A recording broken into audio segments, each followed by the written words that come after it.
É Cristo chamando, chama por ti e por mim.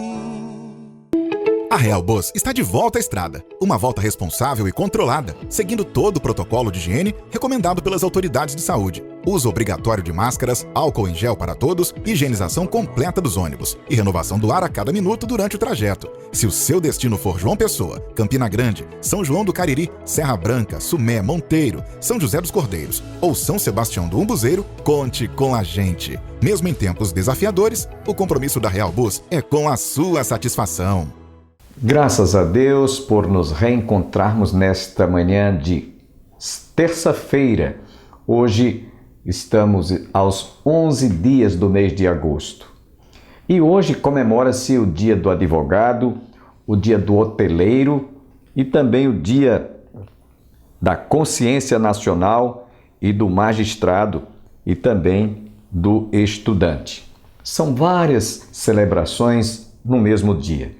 Mas eu chamo a atenção daqueles que exercem a função, a profissão como advogados, que exerçam esta profissão sem parcialidades, até porque o direito dá a consciência de cada um trabalhar, exercer a sua profissão sem parcialidade, ou seja, sejam imparciais ao advogar os vossos clientes ou aqueles que o procuram os seus direitos.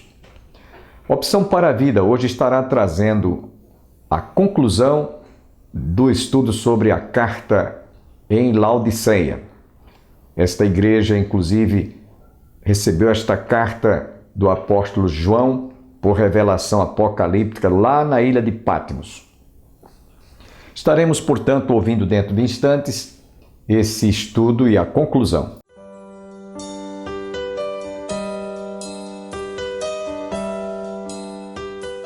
Deus estava dizendo isso àquela igreja que se sentia orgulhosa, prepotente, autossuficiente.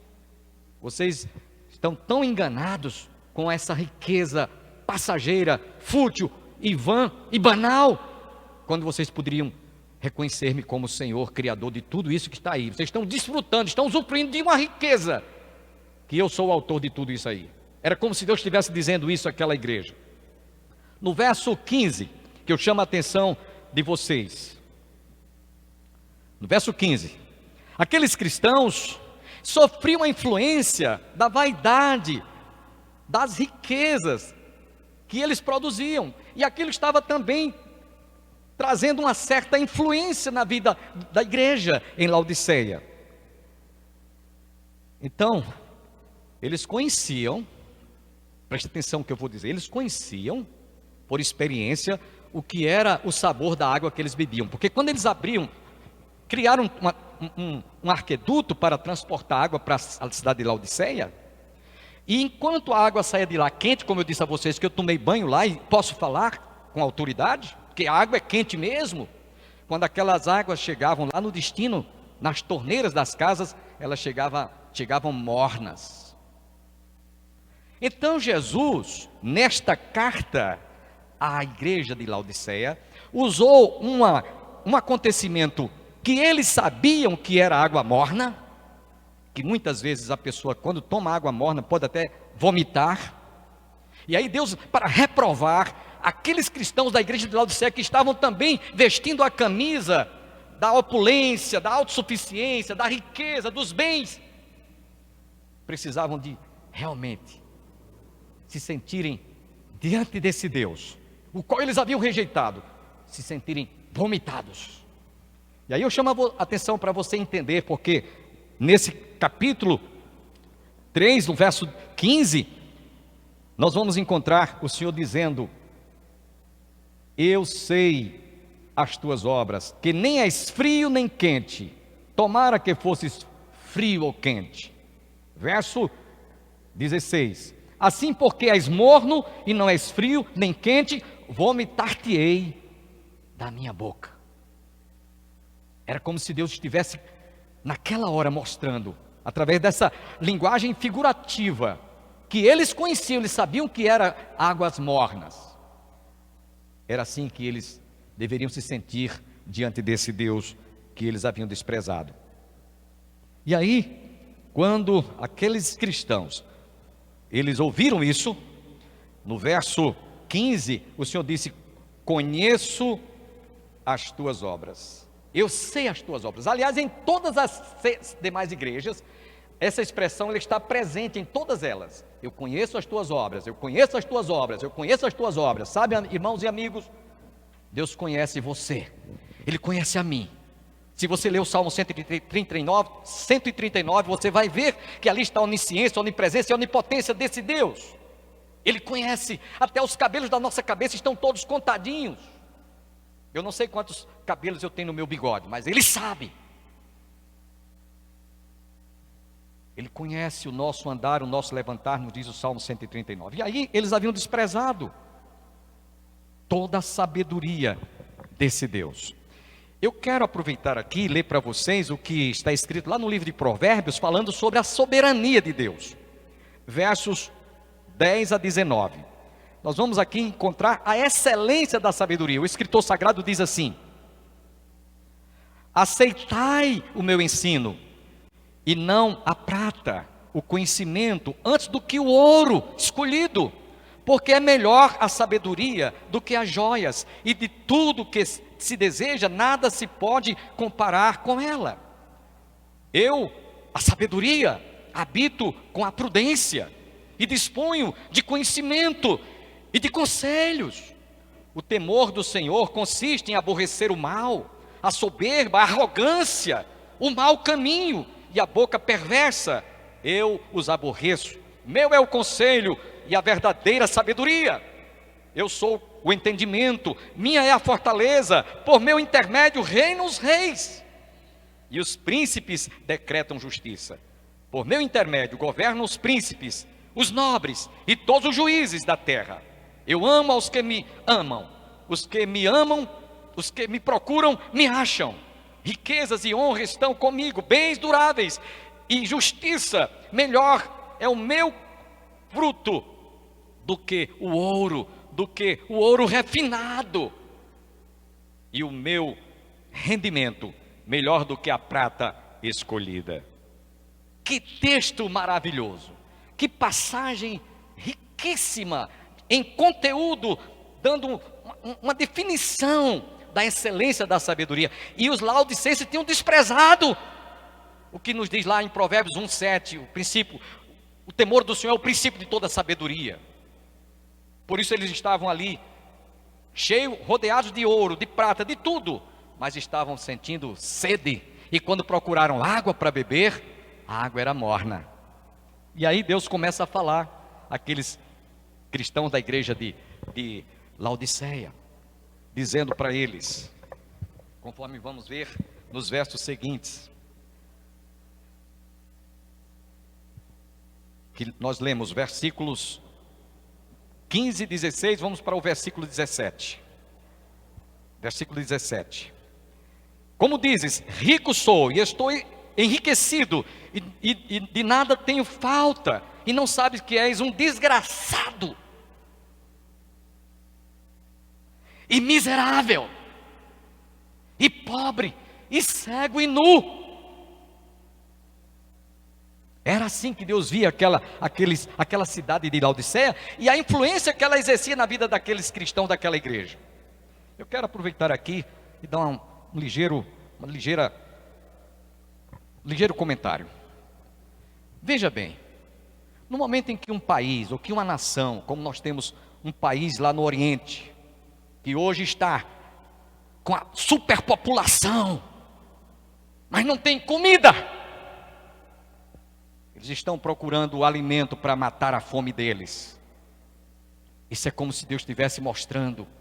E aí eles estão tendo uma visão muito voltada agora para o Brasil, para o nosso país, por ser um país, eu tenho dito que o Brasil é como uma fazenda, tudo que se planta nessa terra dá. Eles estão lá com fome, em busca de comida, em busca de alimento, como os laodicenses estavam com sede, sedentos, e quando foram beber água, a água era morna. E aí, Por isso que Deus mostra para eles. E aí nós vamos ver aqui o seguinte: quantos países de primeiro mundo, quanta gente que confiava em suas riquezas, e depois dessa doença miserável, perderam seus bens, alguns perderam até a vida. Aqueles que confiavam nas riquezas, nos bens materiais, morreram. Empresas falidas, empresas quebradas, muita gente desempregada. Aí agora é a hora de Deus falar ao coração de muita gente. Nesses dias eu tenho pensado muito. Nessas horas a gente vê que casa, por mais bonita que seja, não vale nada. Carro do ano, carro importado, não vale nada. Bens materiais, riqueza, fortuna. Os países europeus que nadavam no euro. Nos Estados Unidos, um outro país que o dólar, inclusive cada vez mais está subindo. Mas eles também estão sofrendo dessa doença. Essa é uma hora de Deus tratar com a humanidade. Nivelou todo mundo, rico, pobre, sábio, ignorante.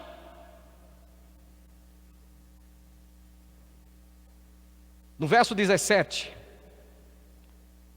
como dizes, rico sou, e estou enriquecido, de nada tenho falta, e não sabes que és um desgraçado, miserável, pobre, cego e nu. Ou seja, aqueles que viviam em Laodiceia, principalmente a igreja que sofria toda aquela influência, tinham muita arrogância, prepotência, avareza. Espiritualmente falando, talvez até se sentissem muito melhores do que os outros, das outras igrejas. Como hoje, há muitas pessoas que se julgam ser santos mais do que os outros. Isso é hipocrisia, isso é falsidade, isso é arrogância, isso é presunção. O nome disso chama-se pecado. E se tem alguém que está me assistindo agora em casa, e você se sente assim, melhor do que o seu vizinho, mais importante do que o irmão fulano, mais importante, eu sou o pastor mais importante da cidade, se humilhe, se arrependa, confesse esse pecado e diga: Senhor, como João, convém que ele cresça e que eu diminua. Essa deve ser a nossa atitude, esse deve ser o nosso comportamento. Aquela igreja precisava de se humilhar. Lembremos-nos que Jesus fala lá no Evangelho de Lucas, capítulo 18, versos 9 a 14. Que adianta o homem ganhar o mundo inteiro e perder a sua alma? O que dará o homem em troca da sua alma? É agora, nesse momento, que nós estamos vendo quão miseráveis, pobres, cegos e nus nós somos. As riquezas deste mundo, comparando-as com as riquezas onde não há traça que corrói, onde não há o ladrão que rouba, onde não há ferrugem, conforme nós encontramos Jesus falando: juntai tesouro nos céus. Paulo referendou isso lá escrevendo aos Colossenses capítulo 3, versículo 2. Pensai nas coisas que estão lá de cima, não nas que estão aqui embaixo na terra, porque as daqui são passageiras. As de lá, essas daqui são temporais, a de lá é eterna. Por isso que nós encontramos o salmista no Salmo 62, Salmo 62, versículo 10, dizendo: não confieis naquilo que extorquis, nem vos vanglorieis na rapina. Se as vossas riquezas prosperam, não ponhais nelas o vosso coração. E há muita gente que estava pondo o coração nas riquezas e agora com essa doença perdeu tudo. Perderam tudo. E alguns perderam até a própria vida. É hora de você pensar, é hora de você se quebrantar, é hora de você confessar e se arrepender desse pecado, do orgulho, da avareza, da presunção, da autossuficiência, confiando na riqueza, confiando nos bens. O tempo não permite eu entrar em alguns detalhes aqui, porque eu preciso de encerrar, de concluir esse sermão. Tenho pouco tempo, mas eu tinha muito o que falar sobre isso.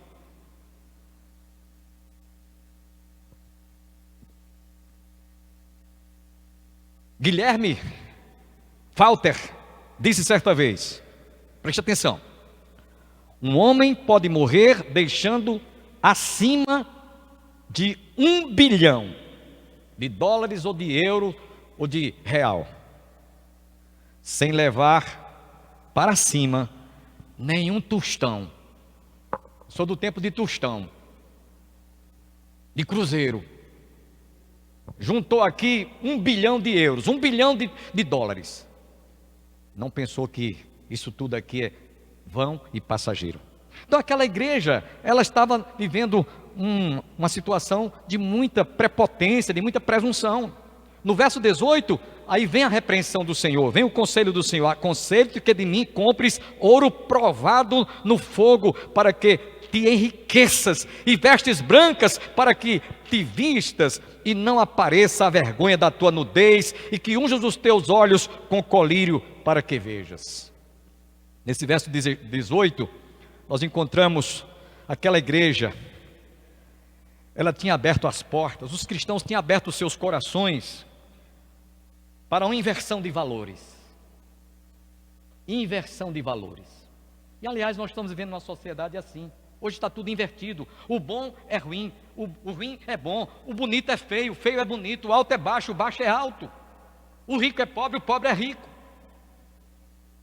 Inversão de valores. O bonito é feio, o feio é bonito. Às vezes a pessoa é até engraçada, não precisava de fazer nada, aí bota um negócio no cabelo, bota lá um troço lá, um bleche no rosto, desfigura logo a pessoa. O pastor Gerson Barbosa, de saudosa memória, dizia que conheceu uma determinada senhora que fez uma plástica, e quando ela sorria, parecia que estava chorando. Ele contava isso aqui na igreja, eu me lembro que eu ouvi. A gente assim, que acha que Deus fez errado meu cabelo ser pichain, Deus fez errado meu cabelo ser preto, eu tenho que deixar ele numa cor aí diferente. Eu vou mudar. Deus não soube fazer. Deus não soube dar a cor dos meus olhos. Deus não soube dar a cor dos meus cabelos.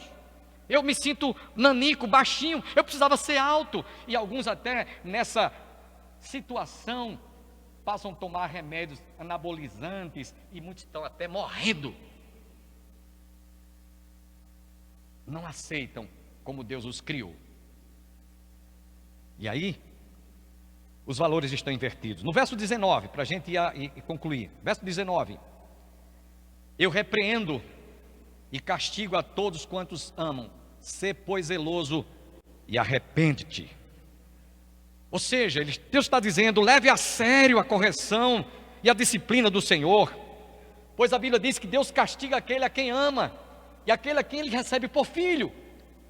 Nós não podemos viver como filhos de Deus, como se não fôssemos novas criaturas. Nós não podemos viver como filhos de Deus, andando como o mundo se veste, andando como o mundo usa de expedientes de toda a natureza, a desonestidade e tantas coisas mais. Você pode se considerar um crente quente, frio ou morno? Pergunte a você, e você mesmo responda a sua consciência. Não responda a minha, não estou interessado em saber. Cada um responde. Cuidado para não ser ou não se tornar um cristão morno, porque se você é morno pelas coisas que o mundo oferece, o Senhor vai vomitar você da boca dele. E vômito é coisa muito indesejável. Quando a gente às vezes come uma comida indigesta, que você vomita, sai tudo pelas narinas, pela boca, você fica até com aquele odor. Sabe? É assim que Deus está sentindo muitas vezes alguns cristãos em pleno século XXI tendo esse tipo de comportamento. Eu quero chamar a sua atenção para que você veja que você nem deve ser um crente frio nem morno. Procure ser um crente quente. Procure ser um crente verdadeiro, como dizia a irmã Alzira Gomes, que foi membro desta igreja quando eu cheguei aqui como seminarista para trabalhar com o então missionário Gerson Barbosa de Menezes. Ela tinha uma frase que nunca mais eu esqueci. Ela chegava para quem quer que fosse, ela dizia: meu filho, seja crente verdadeiro, seja crente de verdade. Ou seja, procure viver uma vida fervorosa, temente a Deus, consagrada, que tenha comunhão com Deus, santificação, renúncia, confissão de pecados. Deus procura esses cristãos que hoje muitas vezes estão na condição daquela igreja de Laodiceia. Portanto, essa é a única igreja que o Senhor Jesus estava do lado de fora. Vamos para o versículo 20. Estava do lado de fora porque eles viviam assim, distantes de Deus. Eis que estou à porta e bato. Se alguém ouvir a minha voz e abrir a porta, entrarei em sua casa e com ele cearei e ele comigo. Preste atenção. Ele estava do lado de fora, porque aquela igreja tinha fechado a porta dos seus corações para Jesus estar levando ou conduzindo-os a que eles fizessem a vontade de Deus. Essa é a única igreja, de todas as 7, que Jesus estava do lado de fora. Porque embora aqueles cristãos se sentissem materialmente bem-sucedidos, eles deixavam muito a desejar a importância dos valores daquilo que Jesus poderia representar para eles ou lhes dar. Verso 21, estamos terminando. Verso 21. Ao que vencer, lhe concederei que se assente comigo no meu trono, assim como eu venci e me assentei com meu Pai no seu trono. Nesse verso 21, sabe o que aqui Jesus está dizendo? Vamos traduzir aqui. Ele está dizendo que aquele que vencer as tentações, como ele venceu a Satanás lá no deserto. Satanás disse, se tu és o Filho de Deus, transforma essas pedras em pães. Jesus tinha poder de transformar pedra em pão, mas ele disse, nem só de pão viverá o homem, mas de toda a palavra que sai da boca de Deus. Naquelas circunstâncias em que eles se encontravam, em que Jesus se encontrava, Satanás disse, olha, se tu prostrado me adorares, eu te darei todas as riquezas do mundo. Jesus disse, retira-te, Satanás, só o Senhor adorarás, só a Ele renderás culto. Há muitas pessoas que se deixam seduzir, se deixam se vender por pratos de lentilhas. Tenhamos cuidado para que as tentações pelas quais esse mundo oferece, nem as pratas, nem as lentilhas do diabo, nem as coisas, como cantou o nosso irmão Diácono Gênio, nem as coisas do presente, nem do porvir, nem poderes, nem altura, nem qualquer outra criatura poderá separar-nos do amor de Deus que está em Cristo Jesus. Nada deve me atrair ao ponto de eu me sentir preso pelas coisas que esse mundo oferece. Nada. Aí eu pergunto, você é crente quente, morno ou frio? Aí no último versículo, quem tem ouvidos, verso 22, quem tem ouvidos, ouça o que o Espírito diz às igrejas. Eu queria que você pensasse um pouquinho. Sabe o que Jesus estava dizendo aqui? Aliás, em todas as cartas, em todas elas, ele termina com essa frase. Ela é como se fosse uma sentença. Quem tem ouvidos, ouça o que o Espírito diz às igrejas. Nós temos conhecimento de que nós temos 5 sentidos: tato, olfato, paladar, quando a gente ingere algum alimento, audição, ouvidos e visão. 5 sentidos. Mas quando Deus chamou a atenção para todas aquelas igrejas, quem tem ouvidos, ouça o que o Espírito diz às igrejas. Sabe o que Jesus estava querendo dizer? A fé vem pelo ouvir e o escutar a palavra de Deus. Deus não leva em consideração os tempos da nossa ignorância, mas quando a gente tem os olhos abertos, quando a gente ouve a palavra de Deus, como ele disse, quem tem ouvidos, ouça. Agora você não tem mais desculpas diante de Deus. Ele vai requerer de você, ele vai requerer de mim. Eu tive conhecimento, mas desprezei. Eu sabia, mas não pratiquei. Aí eu me tornei um cristão morno. Cuidado, que Jesus vomita. Lembremos-nos, meus irmãos, que nessa carta o Senhor chama a nossa atenção para que nós guardemos a sua palavra, guardemos os seus mandamentos. Observe que aqui está a perseverança dos santos, os que guardam os mandamentos de Deus e a fé em Jesus, conforme está lá em Apocalipse capítulo 14, versículo 12, aquele que tem os seus mandamentos. Evangelho de João 14, 12, aquele que tem os 21, desculpem, aquele que tem os seus mandamentos e os guarda, esse é o que me ama, e aquele que me ama, o meu Pai o amará também, e viremos para ele e faremos nele morada. Nesse último versículo, você é quem vai decidir se você quer ser um cristão quente, frio ou morno. Concluindo, eu quero dizer para vocês que estudar essas 7 igrejas, as 7 igrejas das cartas apocalípticas, nós temos 4 escolas que, quando se estuda essas 7 igrejas, a gente tem que obedecer a esta regra da hermenêutica. 4 escolas. A primeira dessas escolas é a escola idealista. Ou seja, defendem que as cartas foram escritas apenas para aquele tempo. Por isso que chama-se idealista. Ou seja, a igreja ideal que Deus queria que fosse, e eles não estavam correspondendo por causa do pecado. A segunda carta é preterista. Essa é a segunda, escola, preterista.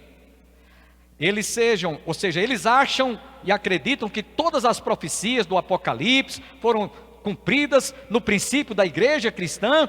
Os que defendiam essa tese afirmavam que as igrejas existiram, e não há dúvida que elas estão lá, ruínas, apenas a igreja de Esmirna, e que elas foram destruídas por Nero. Essas cidades sofreram a perseguição de Domiciano, daí tratar algo do passado. Quer dizer, essas igrejas tiveram um pretérito, elas viveram lá no passado. A terceira escola diz o seguinte, chama-se escola historicista. É a única escola que defende desde a fundação da igreja, desde o 3º século até os nossos dias, através dos acontecimentos, e aí, a exemplo do que aconteceu na Reforma em 1517, até hoje os nossos dias, ou até quando a igreja chegar e ser arrebatada. E a última escola chama-se escola futurista, ou seja, o que aconteceu nos primórdios da história, através dos séculos, ano após ano, elas vão se repetir. Vai ser como uma reprise. A gente está vendo isso hoje. Muitas igrejas defendendo a chamada teologia da prosperidade, defendendo essa teologia picareta, como dizia um professor nosso de seminário, deixando de levar as ovelhas aos pastos verdejantes, como pregamos domingo passado, e dando sal grosso para as pessoas. Entenderam agora como as pessoas estão sendo enganadas pela antiga serpente? Por isso, concluindo, eu quero dizer para todos vocês, Deus me deu o privilégio de, em 2013, visitar essas 7 igrejas. E eu me sinto, eu não vou dizer orgulhoso, mas me sinto presenteado por Deus de ter ido visitar, e realmente essas igrejas existiram, não temos dúvida, só que nós precisamos de ter um cuidado muito grande para que nós não incorramos nos mesmos erros. Quem tem ouvidos, ouça o que o Espírito diz às igrejas. Em todas elas, o Senhor disse: conheça as tuas obras. Éfeso, Esmirna, conheça as tuas obras. Pérgamo, conheça as tuas obras. Tiatira, conheça as tuas obras. Sardes, conheça as tuas obras. Filadélfia, conheça as tuas obras. Laodiceia, conheça as tuas obras. 4 dessas igrejas, ele disse: arrepende-te. A igreja de Éfeso, a igreja de Pérgamo, a igreja de Sardes e a igreja de Laodiceia, que precisavam realmente de se corrigirem. Como hoje muitas igrejas, muitos líderes, muitos pastores e muitos cristãos, às vezes se comportam mais como joio do que como trigo. Se comportam mais como joios do que como trigo. 3 igrejas, o Senhor teceu um comentário elogioso. Esmirna, fidelidade. Tiatira, fidelidade. Filadélfia, fidelidade. Que Deus nos abençoe. Amém. Tenham todos um bom dia e até o nosso próximo programa, se Deus quiser.